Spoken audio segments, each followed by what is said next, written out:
This is Richard Wolff from Democracy at Work responding to another Ask Prof. Wolf question from our Patreon community. This one comes from Theo. And Theo asks about immigration and about a frequently encountered opposition of working class people to immigration as a threat to their incomes, their jobs, and so on. And he wants to know how to think about this without dismissing this concern, and yet without dismissing a concern for immigrants as well. They are, after all, both parts of the working class, the domestic part and the overseas part. And I'm going to try to do exactly that. Let me begin by making clear to everyone that economically speaking, immigrants bring both problems and solutions to problems, and a good mixture of both of them. Yes, there is definitely a tendency for immigration to involve people who come from desperate areas, desperate politically, desperate war conditions, desperate poverty. That's always been true.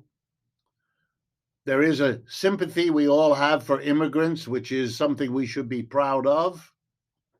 Immigrants are trying to leave bitter, dangerous places and come to a better life. And they see that, in this case, in the United States, and they hope for it.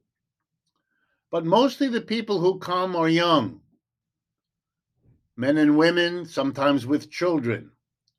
The costs of their childhood, which would have been costs in the United States if they were here, have been borne by the country they have left.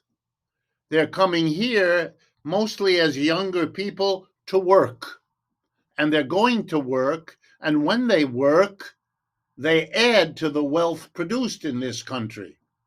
They also contribute, for example, to Social Security, even though they leave behind, in most cases, the sick, the ill, and the aged, who might have been a burden on Social Security. They make all kinds of purchases that keep our economy going.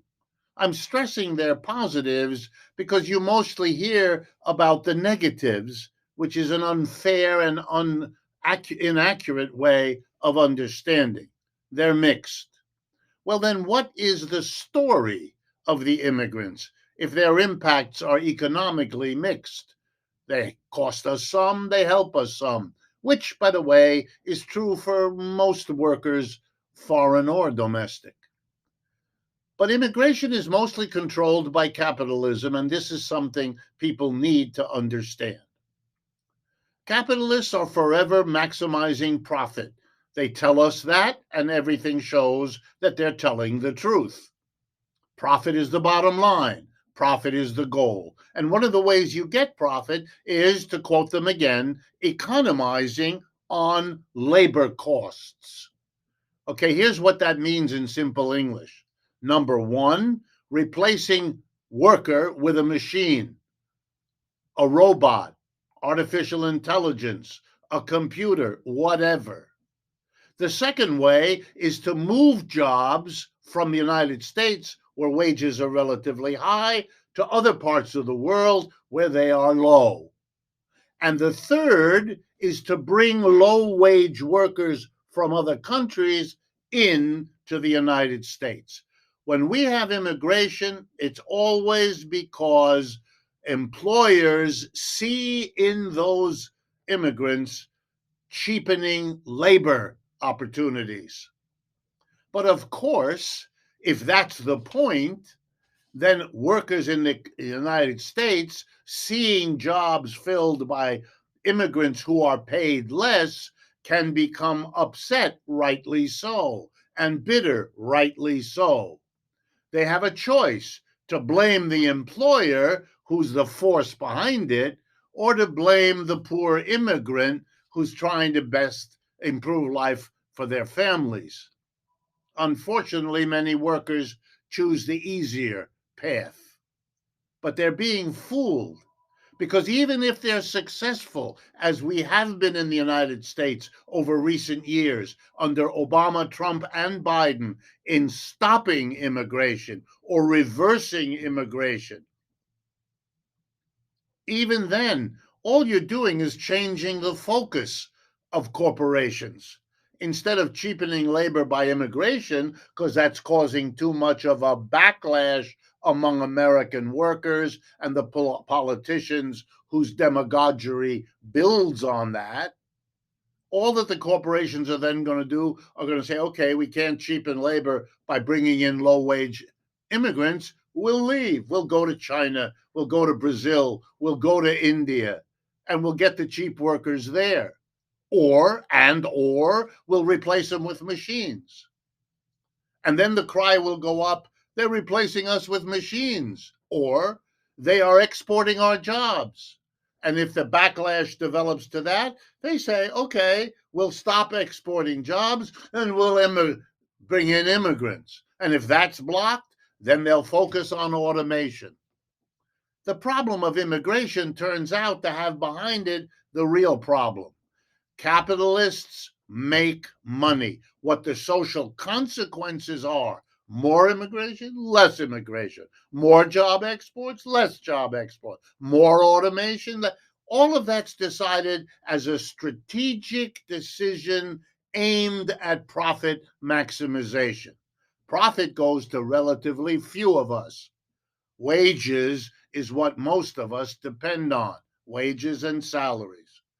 An economy serving the majority would not make profit its deciding issue. That's a capitalist commitment. And that's why the system called capitalism ought to be what you're concerned about when you consider the problem of immigration. A rational system would figure out where it can use and benefit from immigrants and bring them in where and when that's possible. And be careful that you don't do that at the expense of the workers that are already here, even if that means helping other parts of the world keep people from immigrating by providing them with a safe, decent livelihood. We could be doing that. And we could be doing that with an eye on immigration. Remember this as a final thought.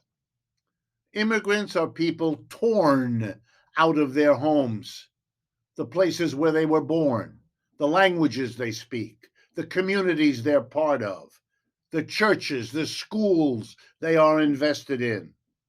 It's a terrible disruption to be forced to leave all of that, take a dangerous trip into an unknown other place where you'll have to start from scratch and find your way. No one does that under anything other than heavy, scary pressure. We don't need to respond to that by being an added burden. Our religions argue against it. So does our better nature. Capitalism could care less, and that's the problem. If this kind of a conversation about an issue as important as immigration strikes you as worthwhile, something to spark a conversation with a coworker, a neighbor, a friend, please share this video. And please know there are many more like it at our website, democracyatwork.info. Sign up there, we ask you, and you will be informed by an occasional email about everything we're doing so that you can use it in any way you see fit. That's the partnership we're looking for.